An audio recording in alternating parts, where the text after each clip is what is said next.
Well, I got a bone to pick with y'all, and I got a bone to pick with myself. You listening to this? You ready? Son, you opening the fire hose up early, ain't you? Well, I've just...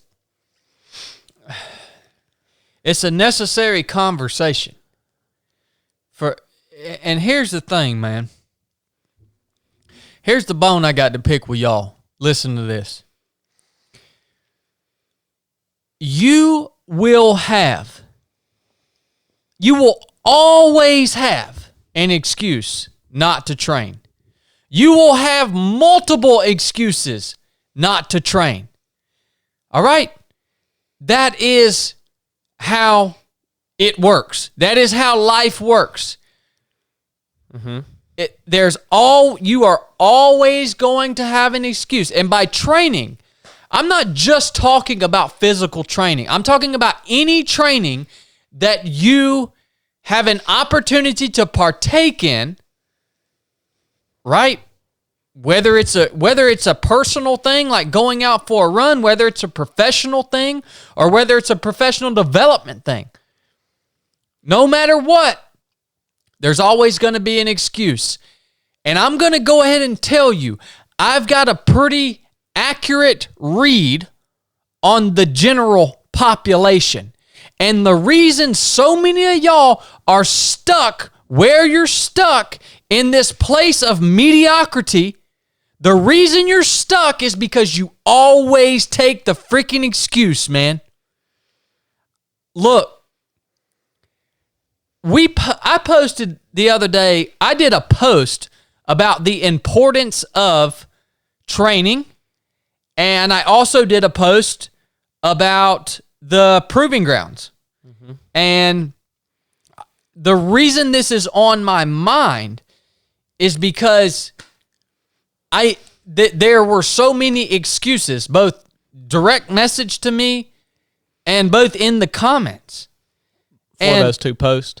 Yeah, so the first post was with me holding my uniform, and I talked about how meticulous and extreme the training was in close quarters combat during SEAL qualification training. I talked about how your own little individual training plan that you've designed for yourself is never going to get you to your maximum potential. It's impossible. You're not going to devise an individual training plan that's going to get you to where you want to be and where you should be, professionally or physically, as an athlete. What do you mean, training by yourself or coming up with the plan? Coming up with your own plan. You can't do that. You've got to, excuse me, you have got to subject yourself to the impartial judgment of an instructor that has the knowledge, the skill, or the ability level that you are trying to achieve. Or mentor, or whatever you want to call it. Exactly. You've got to do that. That's why SEAL training worked. And even in everybody's life, if you're trying to come up with your own individual training plan, your mind is automatically going to go to the things that you're good at, the things that you're comfortable with, as far as intensity, as far as activity, as far as what the challenge is. It's always going to go there. Well, you're training to get better because you don't. If you're not there because of the work, then that's a different story. But if you're not there because you don't know how to get there, then any effort you put into it is a waste of time, right? Like if, say, I wanted to be in as good a shape as somebody else, and I try to come up with my own plan to get there. Well, I'm probably not there because I don't know how to get there. So consulting that person is the right. Well, yeah, it's a knowledge thing, and but it's also a human nature thing. It's a self-preservation thing. Yeah. That's just a weakness of the human mind. Mm-hmm. It's the body tries to preserve itself. That's why freaking over half the people out here are so fat they can barely walk. And that's why you're not able to hit that elite level that you want to hit, is because you will not subject yourself to the impartial, harsh judgment of somebody who is there or has been there and has credibility to be able to take you there. Yeah. Right? The impartial judgment, strict. That's how I instruct. You know me. I don't freaking hold back on anybody. Yeah. If I see you do something, I'm going to call you out. Not because it angers me, not because I'm disappointed in you, but because that is my job. And if I don't call you out, I'm going to cheat. I'm cheating you. I'm not giving you the training that you showed up to receive. Even if you didn't know it's what you needed, it is what you need. Yeah. Okay? And so if you're going to send me excuses online, I'm going to call you out. I'm not going to call you out by name, but I'm going to call out your freaking excuse. Yeah. And I'm going to shoot holes through it. And the one that really stood out to me on this post was somebody came on here and said, oh, well, you're saying, we need to find the opportunity to be trained by someone else who has the knowledge, the skills, and the abilities that we want. That's either in business, that's physically, that's leadership, whatever it is. Well, how are we supposed to find those people? Like there are gatekeepers that keep us in between, that keep us separated from the people that we want to be trained by, right? Well, here's the thing, man. If you want to be trained by someone, you have got to bring something to the table. Your freaking problem is you think that you deserve to you deserve to get instruction from someone who has put their entire life into getting to the point that they are. You think that you freaking deserve to just show up and for them to pour into you? Yeah. Negative, man. You have to bring something to the table. I even said in this post, most of you, the reason you can't access the people that you need to help you get to the next level is because you're too freaking stingy or you're too lazy. That's the problem. And you that made that daggone comment that there's gatekeepers between you and legitimate people that have the knowledge, skills, and abilities that you want to have, you that made that comment, you're too stingy and you're too lazy, because I'm here to tell you there are places. As a matter of fact, we provide a place, but you got to bring something to the table, right? Because you're asking me to give you, if this is a relationship between me and someone that wants some knowledge, skill, or ability that I have, it could be anybody. But if you're asking me to give you something that it took me 15 years to get, you better bring something to the table. And it doesn't have to be money. No. If you don't have the money, you need to figure out what you do have to offer. Yeah. Okay? Well, and I mean, even the scholarship money we got, that's in place to be able to help people that aren't financially able, just in our instance, to attend the courses. But you gotta show credibility. Like if you're not putting any skin in the game, to me that's half of what the cost of an event is. We need the money to operate, but aside from that, people show up ready to train because they've made a significant, not only money, but time investment by showing up. Let me tell you how this works in real life, okay? This is how it works in real life. This is a story. I'm going to tell you guys a story here. All right. When I got out of the Navy, I wanted to start, Blake and I wanted to start a business, okay? So, we didn't have any money. Well, there was a very successful businessman that was on our radar. His name is Jesse. A lot of you guys listening to this podcast, you know Jesse. Jesse has been my personal business mentor. Jesse has been this person to me, this person I'm talking to you guys about. If I would have tried to figure out business on my own without Jesse, I would be 2 years or 3 years behind where I am right now. We would. That's a fact of the matter. Yeah. That's why I'm so passionate about this. That's why I'm telling you guys this. Now, Jesse is a busy dude. He is one of the top businessmen that I have ever met. He's probably, he's got tons of credibility in branding, in business, and creativity, and all the things that I wanted, right? But guess what? I didn't have money to pay Jesse to mentor me. As a matter of fact, he doesn't even do that. Yeah. I mean, if you wanted one-on-one mentoring from Jesse, there ain't no telling what, it would be astronomical. Yeah. What you would have to pay him. But I had something that he wanted that I could bring to the table. Mm-hmm. And that was my mental toughness and my ultra running. Okay?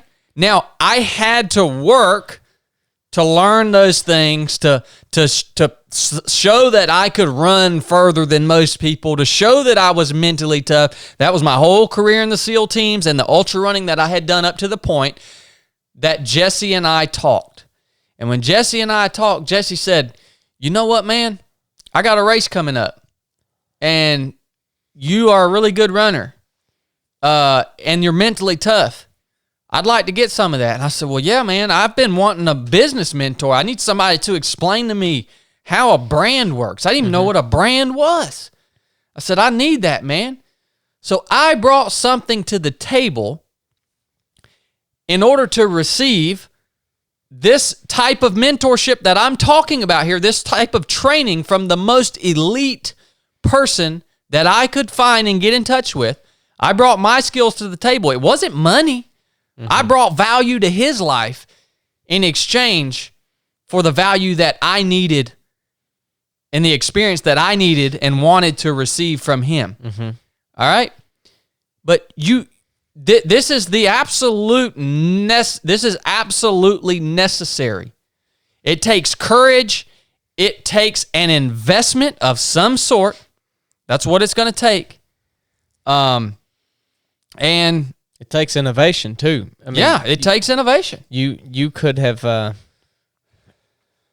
we would maybe have never even found him or met him or done anything with him had you not saw this and saw the potential for it. I mean, I vividly remember the conversation. I remember where I was at. I was working in construction, and I remember you saying, I think this could be good for us. And yeah, we need money right now, but it's what he has to offer is much more valuable than any money we could get from him. And so that's another thing is what you want from people, is it even what you need, you know? Like, and you may not know that, but it's worthwhile to stop and look and say, well, what else do I need in my life, and who can I get that from? Because, yeah, Jesse, he's a wealth of knowledge, but he also had money that he could have paid you to do that. Oh, yeah. But to look at the bigger picture, and whether it's life or business or whatever. That's right. And the way that Jesse and I's relationship has worked is he gives me impartial judgment and input on what I'm doing in business. Yeah. And I can receive that or I can choose not to receive that.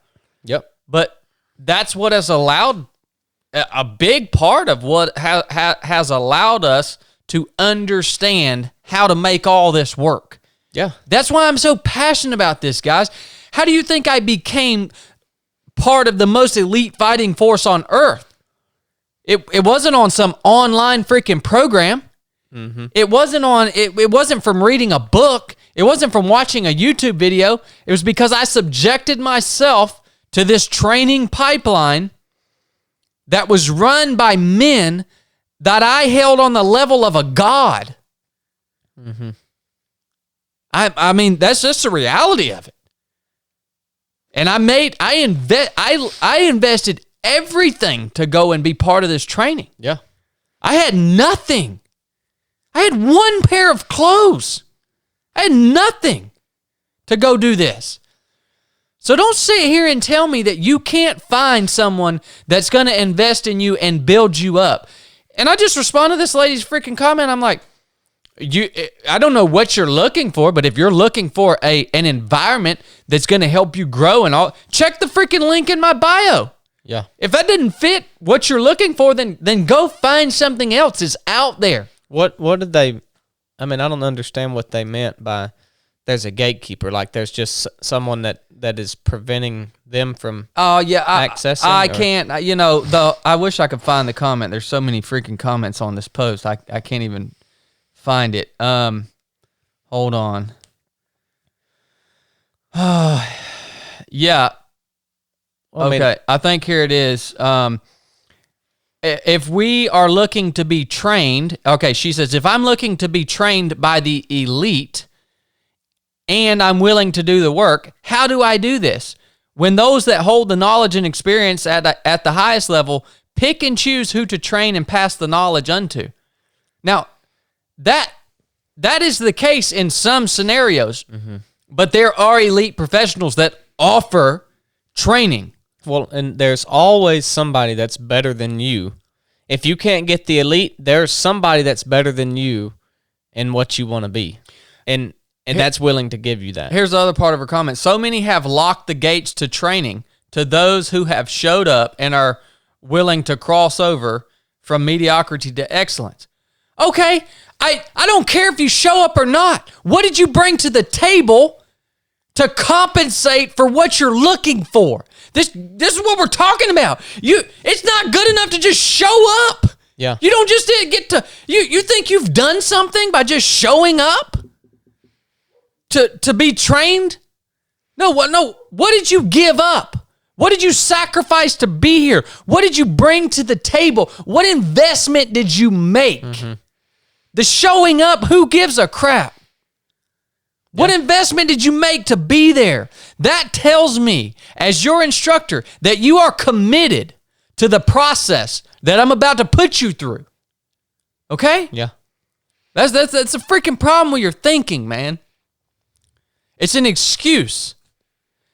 Here's the other message I got that really stood out to me. A guy said, I was really thinking about signing up for the Proving Grounds, but it's the weekend after Easter, and I'm the pastor. I'm the pastor of a church and a church building, and I just don't think that'd be the best time for me to leave my congregation. Be the weekend after Easter, and I thought, what in the ever-living crap is this guy talking about? Are you really going to send me that excuse? Really? Yeah.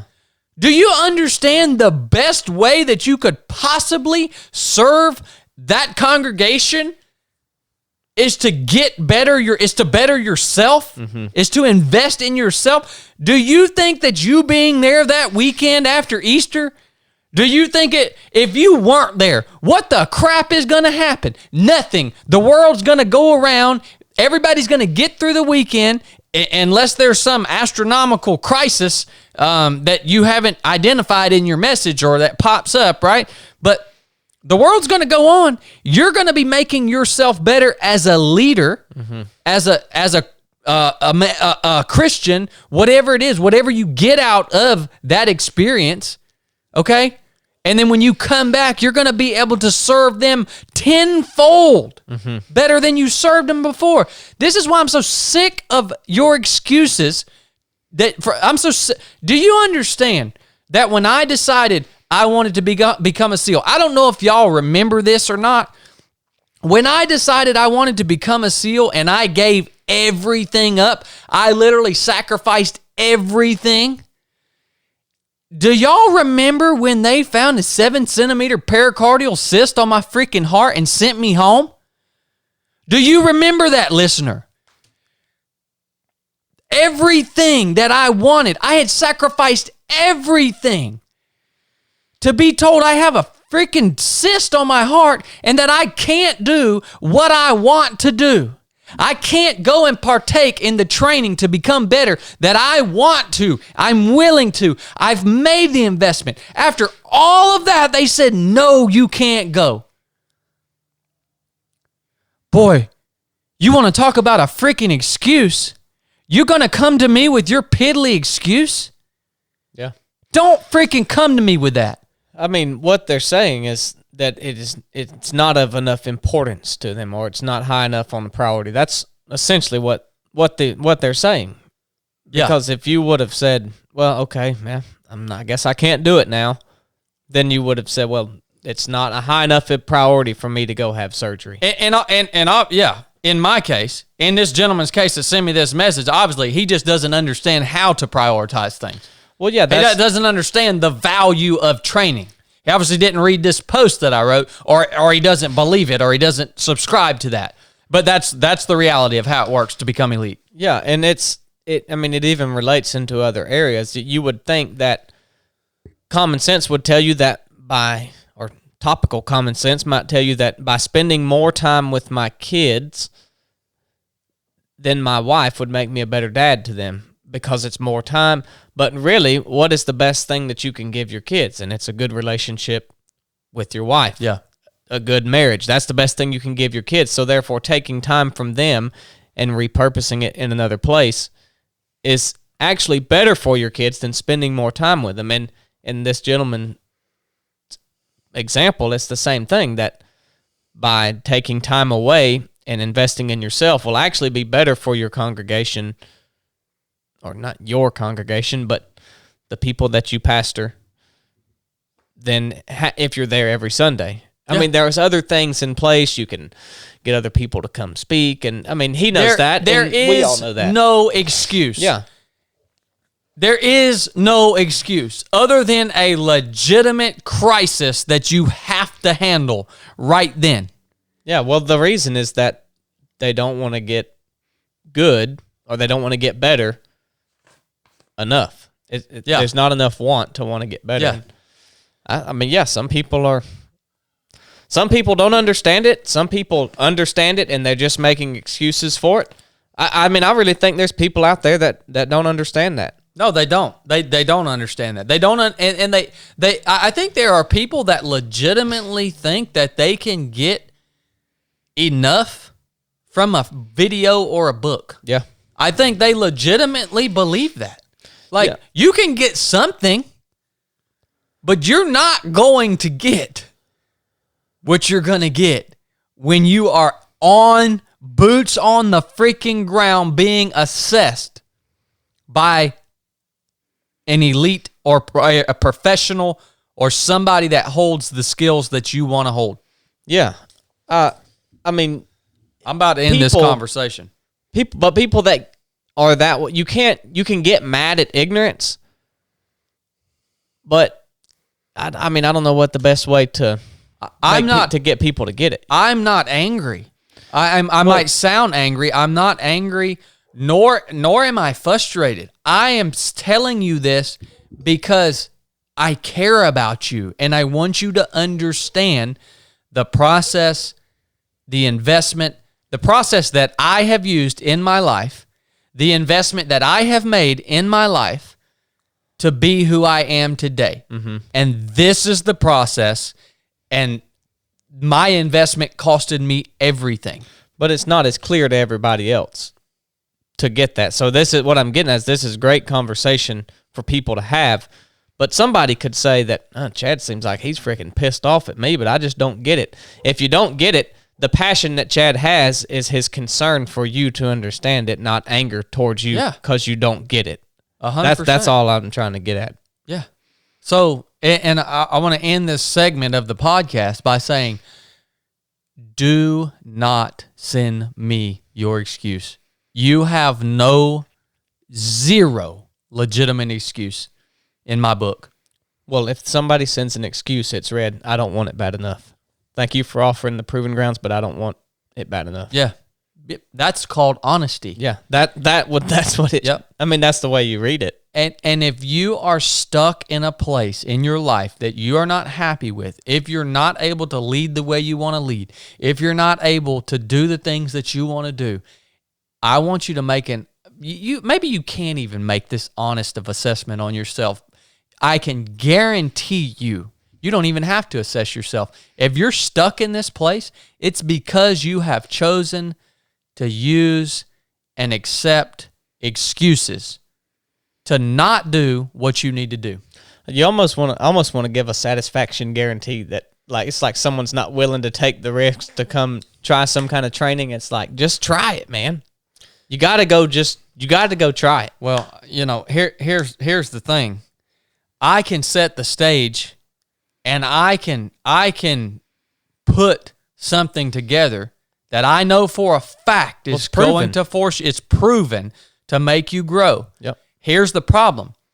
Even if you make the investment and even if you show up, the job's not done then. No. Then you have to pour your whole self into that arena, that stage that has been set for you. That's half the battle, showing up. That's right. I think that's half of it. Making the investment and showing up. We talked about just showing up is not good enough. Well, most time you got to make the investment in order to show Yeah. up. There's some kind of prior investment. Well, no, I think some people think they can just show up, and that's good enough. Well, yeah. Yeah. So Yeah, that's true. they're owed that, right? They're owed that. So that's that on that. I have a bone to pick with myself now, after I've Pick their bones. picked y'all's bones. You know, man, I got to thinking. Y'all know I made a post on my Instagram story the other day, and I said, you know what, man, I got to get back on my mission. I've had a rough month or two. Yeah. I mean, I just got to the point where I was like, holy smokes, man, I don't want to do any of this anymore. Mm-hmm. I don't want to do anything, right? And what had happened was I had shifted my focus on things happening. I had shifted my focus from my mission and what I'm best at doing, how I'm best at serving you guys, my brothers and sisters. I shifted my focus off of that onto all this other bull crap, right? And all this other stuff that's going on that was vying for my attention. It is important stuff, and it deserves to be talked about, and it's valid. It is important. We should be aware of it, right? But you have to operate as an individual within the parameters of your mission, what you're good at. Mm-hmm. So I can see somebody else over here attacking these social, cultural, and national issues, right? And I can think, dang, I need to go and attack that too, because that is some important stuff over there, right? Yeah. But what happened is that is legitimately, I learned, that is legitimately outside the parameters of what I'm good at. Yeah. And so I did that, and it was wearing me out, man. And I'm going to tell you, I kept thinking, like, why can I not engage in that and then also maintain the level of interest and focus and commitment to what I'm actually created to do? Like, why can I not do both, right? Why was this one thing wearing me down so bad? Here's what I've been thinking through. In the teams, in SEAL Team 8, we had this little statue thing. And what it was the mascots of the SEAL teams. And it was Freddy the Frog and Sammy the Seal. And they're little cartoon characters, right? And they were encased in this glass dome, okay? And on the bottom of the glass was printed, in case of war, break glass. All right? In other words, it meant don't let these jokers out until they can go all the way. Yeah. Right? And that's how I am. Mm-hmm. I'm really that way. Yeah. And I'm thinking through this, and I'm thinking, the reason this conversation and this attention I was giving to these other things was wearing me out so bad is because I could only go to a certain point. Mm-hmm. You couldn't go all the way. Yeah. You just can't. What's happening over here in these political and cultural and conversations about our freedom and life and all this, it is a prolonged, low intensity conversation. Yeah. I can't go all the way there. It's not time, right? Yeah. It's not time to break the glass. Hopefully it's never time to break the glass. You want to keep these jokers in the glass as long as you can. Mm-hmm. And so what I'm learning about myself is that I don't need to go after something. I don't need to strive for something. I don't need to be somebody that's doing something that I can't take it all the way. Mm-hmm. That's why I operate so good in ultra running. It'd be like telling me to go out and run an ultra marathon, but I can only go a certain speed. Yeah. I can't go faster than a 20-minute mile. this low intensity, just plodding along, but I can't go all the way. I can't race. I can only train a certain amount, right? I can't train the way I want to train. That's why I operate so good in ultra running.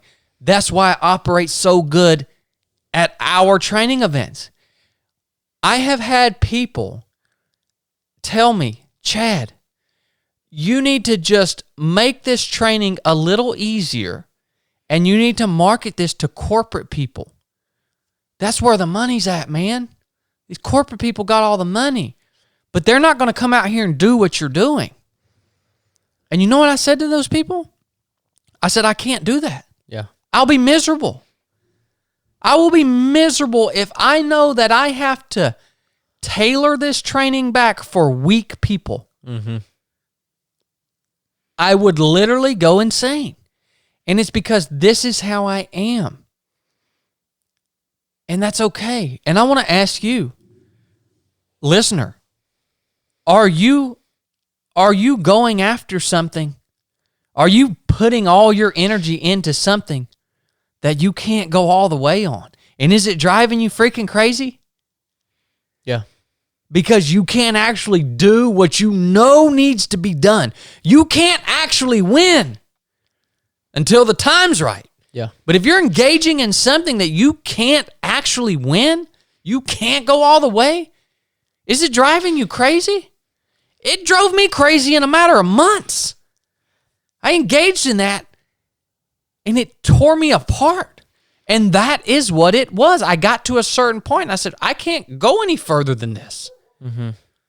Well, and you can, being that way, you can only go after, even if you got 5 things that you can go after like that, you still can only pick, I mean, for everybody it's probably different, but I would say 1 or 2. For me, it's our training, and it's my running. Those are the things that, I mean, you guys have said this before. There's a famous quote out there. It says, cry havoc and let slip the dogs of war. All right? Oh, that's one of my favorite quotes on earth. Because that resonates so much with me, because you've even used the description of having me on a leash up to a certain point, but you know we're going out to do something where we can go all the way. Yeah. At the mid-state mile. And then when the whistle goes off and it's havoc. Yeah. It's wild, it's crazy. There's going to be some collateral damage, but a job's got to get done. That's right. The damage has to be. But you let slip the dog of war. Yep. And that is how I must operate long term. I'm not saying that I don't have the self-control or the discipline to engage in those conversations from time to time, right? But I can't make that my whole mission. Well, it's not natural for you. I mean, truly, we all need help, but in your case, that's the area you need help, is when to dial it back, because you can't always do that, but you want to always do that. You can only do that when it's in arenas where it is appropriate. Yeah. Yeah, because you could get on the podcast and go that way, and you could have called them people's names, and you could have just totally let loose, and there would have been a lot of collateral damage that wasn't due. You can get your point across with less. Yeah. Yeah, that's a good point. You know, and I even think as I make this shift in my own mind and I shift back to what I am good at, my own mission, I want to say, like, don't think that I'm saying that I'm not paying attention to what's happening in the world. Like, I am paying attention. And if somebody cries havoc, you can break the glass. Yeah. And I can go all the way.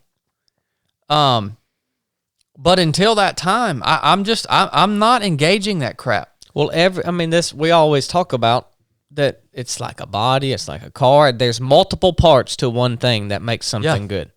And so you could say, hey, Chad's the engine, but someone has to give it gas and steer the truck. And whatever it is, for whoever you are, recognize what you're good at and be good at it, but rely on your teammate. This goes back to what we were talking about in the beginning. You can only get so good on your own. You can only go so far with your own plan, and people that's another thing people don't understand. And I think even the people that are good at that don't understand. So we know the men and the women out there that are engaging these cultural and national topics. They've been engaging them for the last 2 freaking years, and they love it. And they can have the same conversations over and over and over and over again, and they're able to sustain that because that's what they're good at. They can operate in that low intensity, long-term spectrum. They can operate there, and it's a healthy place for them, and they're doing it. I mean, the big guys, friends of mine, Andy, Joe, other big podcasts that engage these things constantly. They've been engaging them for the last 2 freaking years, and they've been able to sustain it. And that's what they're good at. But I can't look at them and say, dude, why don't you shut your mouth? You're a freaking turd because you won't go all the way. And likewise, they can't look at me and say, well, Chad, why aren't you engaging these topics on a regular basis? Yeah. Because we both have our own gift. We both have our own mission. Now, we have to understand each other's mission, and we have to understand the importance of each other's mission. And when the time comes, we have to be able to come together and function within our roles and responsibilities and gifts. But that is the way it operates, man. I mean, I feel like it's got something to do with somewhere in there's something about the degree of patience, and there's something about being okay with how much of a win you achieve. So like someone that's in the political arena and they achieve this little win, that's a big deal to them. Yeah. Really, they hadn't got anywhere in the grand scheme of things, but they've gained a little bit of territory, and they're like fired up about that. But for someone like you, it's like, well, that's not even close to the end goal. And I'm not okay with that, and I can't be okay with that. I've got to get to that end goal. And so I don't know, it's a raw thought, but I think there's something there with people's personality to try to figure out what it is that you like, because it takes a long time to figure these it takes time, and it takes a lot of hard work and stress and hard situations to figure these things out about yourself. You will not figure them out about yourself until you do the things that we were talking about earlier, and making the investment and the sacrifice to go willingly, whether it's physically or all the areas that you can subject yourself to punishment. You're not going to find them out about yourself. I think that's the biggest thing that you can learn from training. It's not the skills, it's not the leadership, those are all good. The teamwork, all of that stuff is good, but I think the biggest takeaway that you can get is knowing yourself and where you can be most effective and efficient, and knowing where you just need to say, hey, I have no business doing this. I need a teammate or somebody to step in right here, so that whatever team you're operating in is the best. Because if you don't know your talents or your personality or any of that stuff, you're not going to learn it by just living life. You will not learn it until you subject yourself to either other people or events or business or whatever you're doing.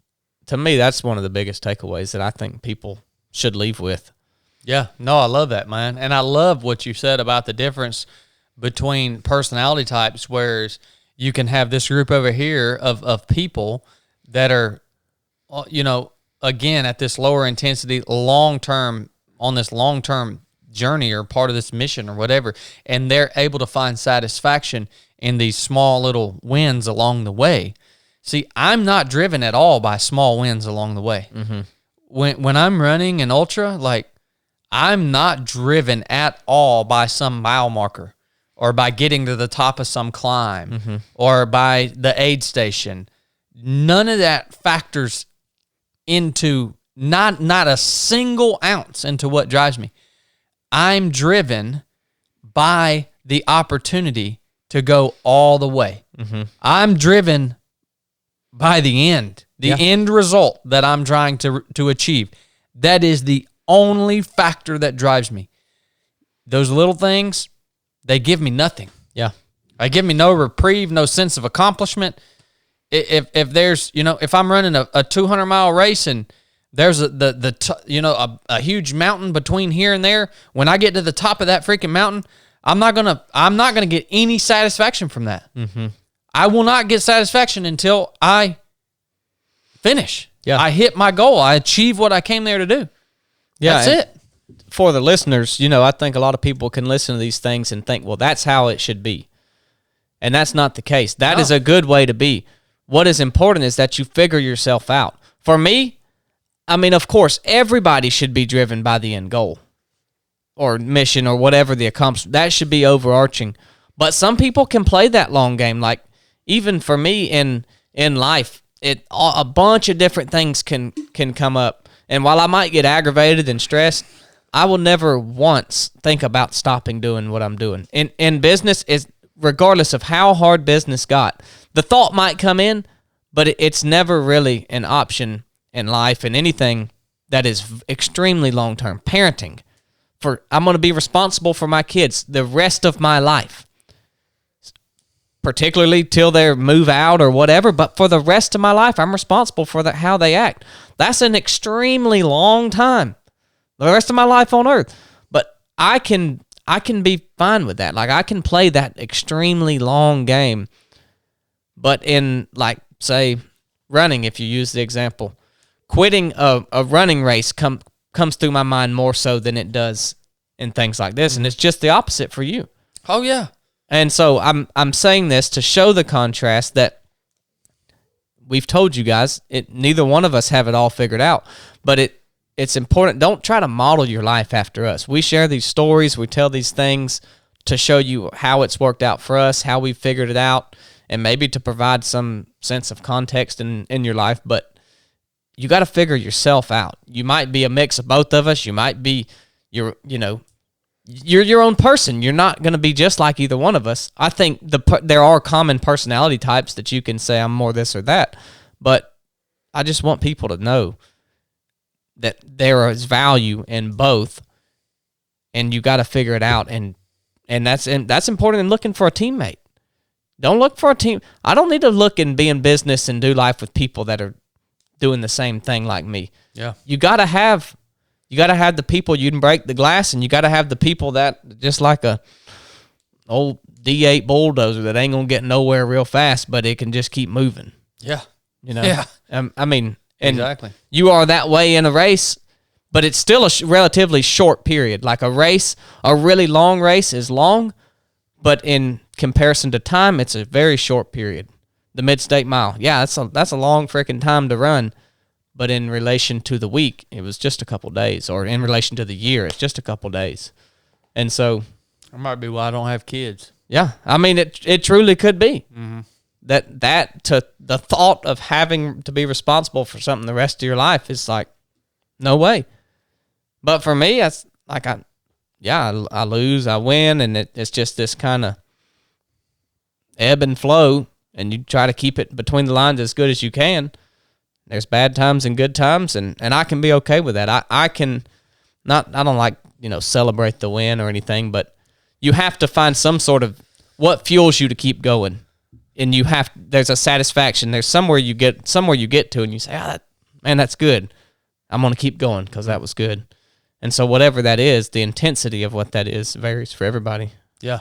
And for me, it doesn't have to be that big. Like for the kids, it like Blakely went in and cut Josie's hair today and trimmed her a nice mullet. And, it's like, well, you shouldn't be playing with scissors and cutting your sister's hair. That kind of sucks. And you can get upset, and that's kind of it's not a big loss, but it's like, well, but then there's, they do things good. And so I can find satisfaction even in the bad things because it shows you where you can improve. But mm-hmm.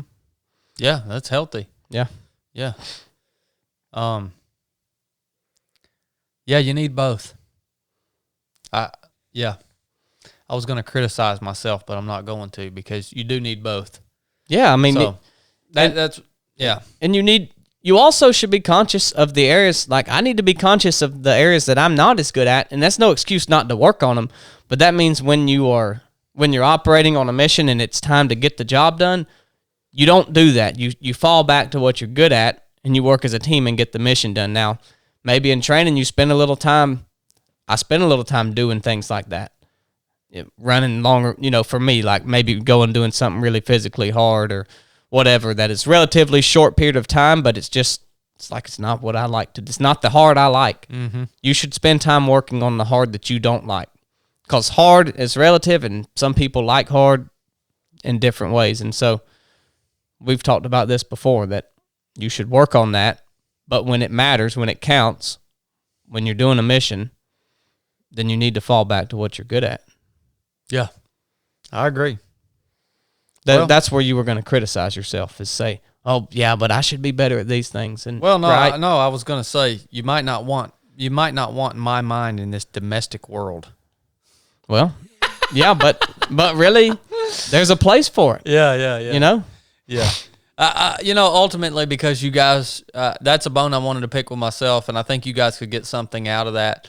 Ultimately, for me personally, I value the fact that you guys listen to the show, and I know that you guys are invested in the show, and you guys watch and listen, and so I'm just letting you know, I'm gonna limit my personal engagement in all the stuff in the world right now, and I'm letting you know that up front. And you're gonna fall back to what you're good at. I'm gonna get back on mission of doing what I'm good at.